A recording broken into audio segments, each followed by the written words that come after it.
ایک شخص عمیر یا بلال نے رسول اللہ صلی اللہ علیہ وسلم سے پڑھی ہوئی چیز کے بارے میں دریافت کیا۔ آپ نے فرمایا اس کی بندن پہچان لے، یا فرمایا اس کا برتن اور تھیلی پہچان لے، پھر 1 سال تک اس کی شناخت کا اعلان کراؤ۔ اس کا مالک نہ ملے تو اس سے فائدہ اٹھاؤ، اور اگر اس کا مالک آ جائے تو اسے سونپ دو۔ اس نے پوچھا کہ اچھا گمشدہ اونٹ کے بارے میں کیا حکم ہے؟ آپ کو اس قدر غصہ آ گیا کہ رخسار مبارک سرخ ہو گئے، یا راوی نے یہ کہا کہ آپ کا چہرہ سرخ ہو گیا۔ یہ سن کر آپ صلی اللہ علیہ وسلم نے فرمایا تجھے اونٹ سے کیا واسطہ؟ اس کے ساتھ خود اس کی مشق ہے اور اس کے پاؤں کے سم ہے۔ وہ خود پانی پر پہنچے گا اور خود پی لے گا اور خود درخت پر چڑھے گا، لہٰذا اسے چھوڑ دو یہاں تک کہ اس کا مالک مل جائے۔ اس نے کہا کہ اچھا گمشدہ بکری کے بارے میں کیا ارشاد ہے؟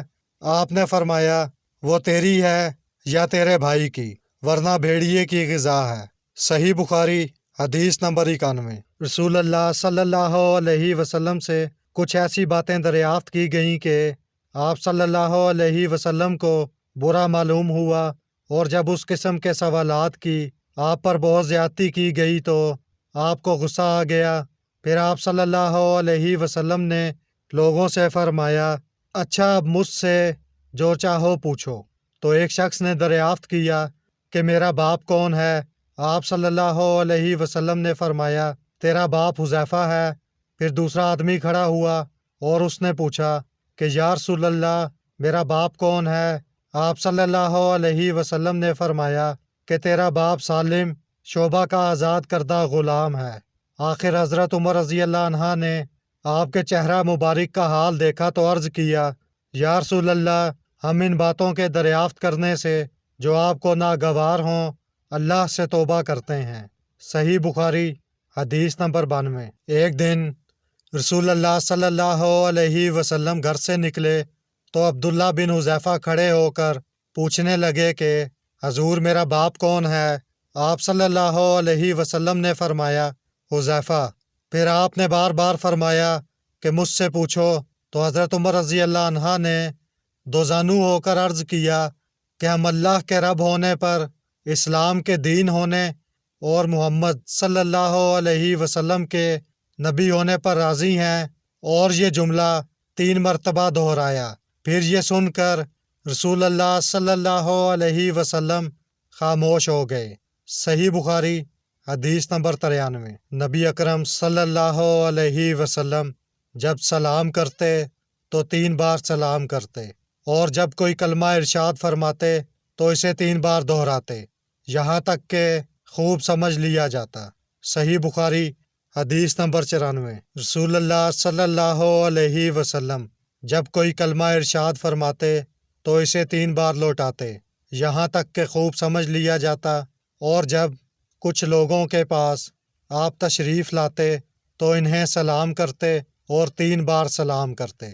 صحیح بخاری حدیث نمبر 95۔ عبداللہ بن عمرو رضی اللہ عنہ کہتے ہیں ایک سفر میں رسول اللہ صلی اللہ علیہ وسلم ہم سے پیچھے رہ گئے، پھر آپ ہمارے قریب پہنچے تو عصر کی نماز کا وقت ہو چکا تھا، یا تنگ ہو گیا تھا اور ہم وضو کر رہے تھے۔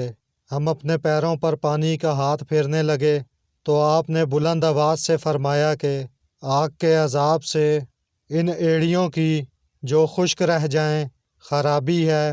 یہ 2 مرتبہ فرمایا یا 3 مرتبہ۔ صحیح بخاری حدیث نمبر 96۔ رسول اللہ صلی اللہ علیہ وسلم نے فرمایا کہ 3 شخص ہیں جن کے لیے دگنا اجر ہے۔ ایک وہ جو اہل کتاب سے ہو اور اپنے نبی پر اور محمد صلی اللہ علیہ وسلم پر ایمان لائے، اور دوسرے وہ غلام جو اپنے آقا اور اللہ دونوں کا حق ادا کرے، اور تیسرے وہ آدمی جس کے پاس کوئی لونڈی ہو جس سے شب باشی کرتا ہے، اور اسے تربیت دے تو اچھی تربیت دے، تعلیم دے تو عمدہ تعلیم دے، پھر اسے آزاد کر کے اس سے نکاح کر لے تو اس کے لیے دگنا اجر ہے۔ صحیح بخاری حدیث نمبر 97۔ نبی صلی اللہ علیہ وسلم ایک مرتبہ عید کے موقع پر مردوں کی صفوں میں سے نکلے اور آپ کے ساتھ بلال رضی اللہ عنہ تھے۔ آپ کو خیال ہوا کہ عورتوں کو خطبہ اچھی طرح نہیں سنائی دیا، تو آپ نے انہیں علیحدہ نصیحت فرمائی اور صدقے کا حکم دیا۔ یہ بات سن کر کوئی عورت بالی اور کوئی عورت انگوٹھی ڈالنے لگی، اور بلال رضی اللہ عنہ اپنے کپڑے کے دامن میں یہ چیزیں لینے لگے۔ صحیح بخاری حدیث نمبر 98۔ حضرت ابو ہریرہ رضی اللہ عنہ نے عرض کیا، یا رسول اللہ، قیامت کے دن آپ کی شفاعت سے سب سے زیادہ سعادت کسے ملے گی؟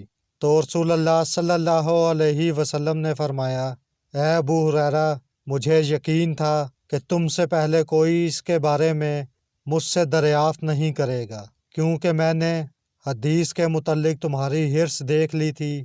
سنو، قیامت میں سب سے زیادہ فیض یاب میری شفاعت سے وہ شخص ہوگا جو سچے دل سے یا سچے جی سے لا الہ الا اللہ کہے گا۔ صحیح بخاری حدیث نمبر 99۔ آپ صلی اللہ علیہ وسلم فرماتے تھے کہ اللہ علم کو اس طرح نہیں اٹھا لے گا کہ اس کو بندوں سے چھین لے، بلکہ وہ پختہ کار علماء کو موت دے کر علم کو اٹھائے گا، حتیٰ کہ جب کوئی عالم باقی نہیں رہے گا تو لوگ جاہلوں کو سردار بنا لیں گے، ان سے سوالات کیے جائیں گے اور وہ بغیر علم کے جواب دیں گے، اس لیے خود بھی گمراہ ہوں گے اور لوگوں کو بھی گمراہ کریں گے۔ صحیح بخاری حدیث نمبر 100۔